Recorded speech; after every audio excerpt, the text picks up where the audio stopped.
सबैजनालाई आज चाहिँ हामीले इङ्ग्लिसको राइटिङ सेक्सनबाट एउटा धेरै इम्पोर्टेन्ट र सजिलो टपिक बुक रिभ्यूको एउटा इक्जाम्पल लिएर आएको छौँ। सो आजको भिडियोमा चाहिँ हामीले यु क्यान विन बुकको रिभ्यू गर्नेछौँ। सो हाम्रो भिडियोमा अगाडि लाग्नुभन्दा अगाडि एउटा सानो रिक्वेस्ट छ, इफ हजुरले हाम्रो भिडियोलाई फर्स्ट टाइम हेर्दै हुनुहुन्छ भने हाम्रो च्यानललाई सब्सक्राइब र हाम्रो भिडियोलाई लाइक सेयर गरिदिनु होला। यस्तै एजुकेसनल कन्टेन्टहरू चाहिँ तपाईँहरूबाट नछुटोस्। सो बुक रिभ्यू भन्दा चाहिँ तपाईँहरूको क्लास 10 होस् या क्लास 12 होस्, जुन पनि क्लासको इक्जाममा चाहिँ यो टपिक हुन्छ नै। अनि तपाईँहरूलाई चाहिँ इक्जाममा तोकेको पनि हुँदैन कि write a review on particular book, त्यो चाहिँ तपाईँहरूको इन्ट्रेस्ट हुन्छ 90% अफ द टाइम। सो तपाईँहरूले आफूले राम्ररी पढेको, आफूले राम्ररी बुझेको बुकको रिभ्यू लेख्ने एउटा फर्मेट जान्नुहुन्छ भने तपाईँहरूले मजाले आफूले पढेको बुकको रिभ्यू लेख्न सक्नुहुन्छ। सो आज चाहिँ हामीले यु क्यान विन बुक, जुन चाहिँ एउटा धेरै पपुलर बुक छ अनि धेरैचोटि स्टुडेन्ट्सहरूलाई चाहिँ स्कुलको करिकुलममा पनि पढाएको हुन्छ अनि स्टुडेन्टहरूले सुनेको पनि हुनुहुन्छ धेरै। सो केही स्टुडेन्ट्सहरू हुनुहुन्छ होला जसले चाहिँ यु क्यान विन बुकको नाम पनि सुन्नुभएको होला अनि पहिला चाहिँ पढि पनि राख्नु भएको होला। सो हामीले फर्मेट हेर्दाखेरि चाहिँ तपाईँहरूले कुनै पनि बुकको रिभ्यू लेख्दा यही फर्मेट फलो गर्ने हो। जस्ट कन्टेन्ट चाहिँ अलि माथि तल हुन्छ according to the book. So हाम्रो चाहिँ यु क्यान विन बुकको रिभ्यू लेख्दा चाहिँ फर्स्टमा हामीले name of the book, that is you can win, अनि तपाईँहरूले जुन बुकको लेख्नुहुन्छ त्यसको चाहिँ नाम लेख्ने। नेक्स्ट चाहिँ अथर। सो हाम्रो बुक यु क्यान विनको अथर चाहिँ शिव खेरा हुनुहुन्छ।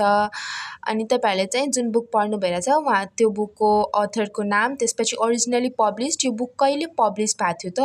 सो यु क्यान विन चाहिँ 1998मा पब्लिस भएको थियो। त्यसपछि जनरे, जुन यसले चाहिँ कुन यो बुक चाहिँ कुन क्याटेगोरीमा पर्छ, मोटिभेसनल, कमेडी अथवा थ्रिलर, हरर, कुन क्याटेगोरीमा तपाईँहरूको बुक पर्छ त्यसलाई चाहिँ अब जनरमा लेख्ने हो। सो यु क्यान विन चाहिँ तपाईँहरूको self help, self motivation, self steam related हो त्यसको जनर चाहिँ।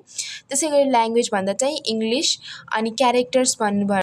अब यो चाहिँ तपाईँहरूको एउटा नन फिक्सनल बुक हो। सो नन फिक्सनल बुक्समा चाहिँ क्यारेक्टर्सहरू हुँदैन। सो यो बुकमा चाहिँ क्यारेक्टर्सहरू छैन, तर धेरै बुक्सहरूमा चाहिँ फिक्सनल बुक्सहरूमा क्यारेक्टर्स पनि हुन्छ, like two states, half girlfriend, यो चाहिँ तपाईँहरूको मुभीमा पनि छ अनि यो चाहिँ बुकहरू पनि छ। सो यो चाहिँ फिक्सनल बुकहरू हो, यसमा चाहिँ क्यारेक्टर्सहरू हुन्छन्। सो तपाईँहरूले चाहिँ त्यो क्यारेक्टर्सहरूलाई नेम गर्ने हो। तर यसरी यु क्यान विन जस्तै नन फिक्सनल बुक्सहरू जसमा क्यारेक्टर्स हुँदैन त्यसमा चाहिँ हामीले अलिकति यसरी सर्टमा डिस्क्राइब गरिदिने। त्यसपछि स्टोरी। अब तपाईँहरूले पुरा बुकमा पढेर के बुझ्नुभयो त, पुरा बुकले के स्टोरी दिइरहेछ त, त्यसलाई चाहिँ सर्टमा लेख्ने। सो जरुरी छैन हामीलाई मैले जसरी लेखेँ तपाईँले त्यही लेख्ने हो। तपाईँहरूले आइडिया लिएर आफ्नो हिसाबले पनि स्टोरी लेख्न सक्नुहुन्छ कि तपाईँहरूले बुकमा के जान्नुभयो। त्यसपछि मेसेज, यो बुकले के मेसेज दिन खोजेछ, तपाईँहरूले के बुझ्नुभयो त। सो त्यो मेसेज लेख्ने, तपाईँहरूले बुक पढेर के मेसेज पाउनुभयो त त्यो बुकबाट, त्यो बुकले के मेसेज दिन खोजेछ, कोर मेसेज के हो, त्यो चाहिँ हामीले 8 स्टेपमा बुक रिभ्यूमा लेख्नेछौँ। र 9 स्टेप भनेको चाहिँ माई रिभ्यू।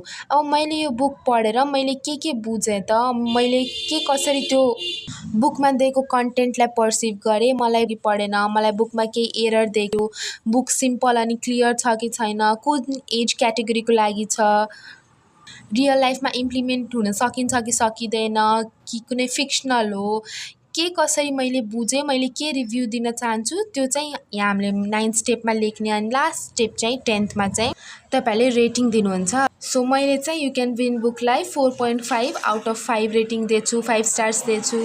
अब रेटिङ भन्नुहुन्छ भने सबैको पर्सनल ओपिनियन, कसैको चोइस अफ इन्ट्रेस्ट अब सबैजनाको रेटिङ चाहिँ आफ्नो इन्ट्रेस्टमाथि हुन्छ। कसैलाई चाहिँ फिक्सनल बुक मनपर्छ, कसैलाई नन फिक्सन, कसैलाई थ्रिलर, कसैलाई horror. So it's not necessary कि मैले चाहिँ 2 रेटिङ दिएँ भने अरूले चाहिँ 2 नै दिनुपर्छ, अथवा मैले 5 रेटिङ दिँदा तपाईँहरूले पनि 5 नै दिनुपर्छ। त्यो चाहिँ तपाईँहरूको पर्सनल चोइस हुन्छ। सो तपाईँहरूले बुक रिभ्यू लेख्दाखेरि चाहिँ फर्स्ट चाहिँ तपाईँहरूले name of the book, then author's name, त्यसपछि थर्ड स्टेप पब्लिस डेट, त्यसपछि जनरे, त्यसपछि language, characters, story, message, review and then rating. यसरी चाहिँ तपाईँहरूले आफ्नो बुक्सलाई रिभ्यू गर्नुहोला।